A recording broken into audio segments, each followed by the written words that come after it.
let me just quickly share the products that I use. Toner that I use every single day is the Aloe BHA Skin Toner from Benton, and I like this one. I think it's very no frills, simple, but just moisturizing enough and doesn't feel heavy on my skin. And even though it has BHA, it's not too aggressive chemical wise, so you can use it on an everyday basis and not worry about your skin really reacting. My skin type is, I would say, dehydrated to normal skin, but also kind of sensitive. I do break out easily with certain products, so this skincare is very sensitive skin, acne prone friendly, I would say. And then for moisturizer, I use the Torridin gel cream, but that was actually in the fridge right now because I like to keep it cool and kind of cool down my skin temperature before doing my makeup. Sun cream, I use the Round Lab, you know, classic moisturizing sun cream, and it really leaves you with a nice moisturized base for anything that you'll be using and doesn't pill, which is the biggest part. We'll start off with the base, and today we're going to use the Hera Black Cushion, and this is in the color Petal Ivory.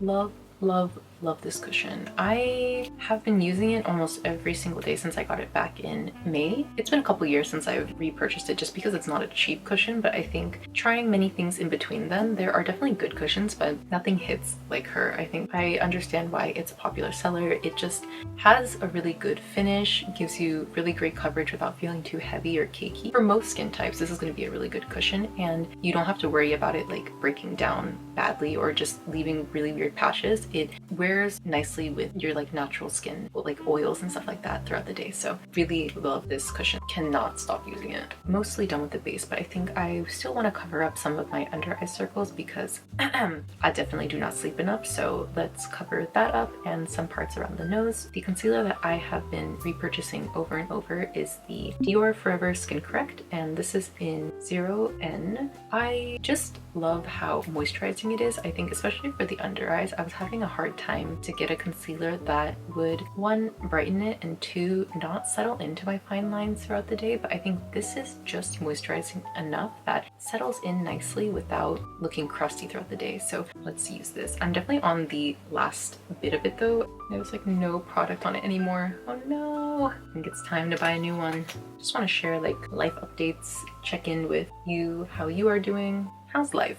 I think for me, work has been pretty busy. You know, I want to say that around every time I have a trip, everything and its mother in my projects decides to move at full steam ahead, and that is definitely what is happening now. I think lots of overlapping deadlines, just many small things to catch up on. Recently, when clients reach out saying like, oh, your tool is broken, usually it's a simple fix. Recently, it's like, actually, everything's broken, and it'll snowball into a huge different conversation, and I still have to be a part of those meetings because I need to have the background. So been pretty swamped, but you know, such is life. I hope that if work or school or stuff is busy for you, to know that you are not alone. It'll all be okay. That's kind of all that you can really say to yourself to get through it. And before going in with the powder, I just make sure that the fine lines underneath my eyes don't have anything settling in there, because if you put powder on top of it, it's just gonna set the crease to makeup. So you want to make sure that everything is already blended out before you pack the powder. The way that I do my powder is like a half bake. I'll take like a good amount of product and just kind of like pat the powder on top as if I was baking. I'll put a little bit more powder than I expect to need. I'll let it settle and then dust it off while I'm doing the other parts of my makeup. I don't think my makeup is cakey, so it is working the way that I want, but I've never seen anybody do this. So no, I do think that my pores are blurred out well, but that's more a tribute to the product itself rather than like my makeup technique. Just very lightly across my face. I will always use a eyeshadow primer, and the one that I've been using since high school, since I got into makeup, is the Urban Decay eyeshadow primer. No one does it like her. I think I've forgotten how eyeshadow wears without a eyeshadow primer, to be honest. It's just so essential to have. The eyeshadow palette that I've been using for almost over a year now is this Holika Holika My Fave multi palette, and essentially it's one of those like customize your own eyeshadow palettes, and I wanted something that I could bring with me on a trip and not have to think about too much. So these are the 4 shades that I ended up choosing. We'll put Softy all over the lid. After that, we will use Grey Cat to give some more dimension in the eye crease area. It's not too different, but it just gives a little bit more shadow in that crease. So now I'm going to go in with my eyelash curler, and I recently switched to the Shiseido one again because I was using the Shu Uemura one, but the bad part about that is that they don't actually sell the rubber band refills. You have to buy the entire thing again, and it's not so cheap compared to this one. I think is only 1,300 yen, and you can buy the refills. After curling my lashes, I will tightline my lids. This is probably my most important eyeliner step, and I love, love, love this Deja Vu Lasting Fine Cream Eyeliner in dark brown. This one just lasts the entire day. It's just dark enough that it defines, but it's not as harsh as a black. I love this. Please try it out if you are into cream eyeliners or you tightline your eye. Totally a game changer. I'll have to like bend down for this because I'm not eloquent enough to do it on camera, so let me just do this and come right back. My face has just been revived. I love tightlining. I think before I used to be a just winged eyeliner only, but ever since I started tightlining my eyes, I totally understand. I think the way that it makes your eyes pop is just unmatched, so cannot live without this step. I think I will do a little bit of a wing today. Normally if I'm running low on time, I'll probably just leave it as is, but I want to add a little bit more flair since I'll be going out. I will use the Dia Silky Liquid Eyeliner, and I think I'm going to use gray cashmere today because I want the wing to stand out, but on a normal day I'll probably use the chiffon brown color, which is a much lighter brown. So this is chiffon brown, and then this is cashmere brown, so it's much darker. I like to use that just on the wing part. I think this eyeliner is not super waterproof, but it just glides on like a dream, and it lasts on any normal day for the entire duration that I'm out. This step requires full focus, so I'm also going to be very into the mirror right now. I'm gonna take it off. It's too long! This is what I get for trying new things. I think it's okay. We'll take it. For mascara, I'm going to go in with the Heroin Make Micro Mascara Advanced Film, and this is in black. I used to be just using brown mascara for a more natural look, but I think recently I like my lashes to be a little bit more defined, so I've gone back to using a black mascara. And this wand is super thin and small too, which just makes it really easy to get into the inner corners and apply the mascara. So I've really been liking this one.